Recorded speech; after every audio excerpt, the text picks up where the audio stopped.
సంబడులు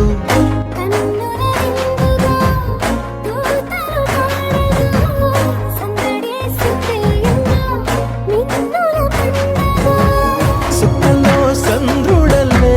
సురసక్కలోడంట పశువుల పాకలోన పసివాలుడంట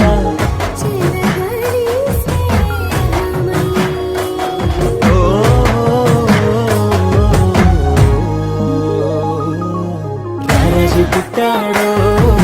మహారాజు పుట్టాడు సురంగరా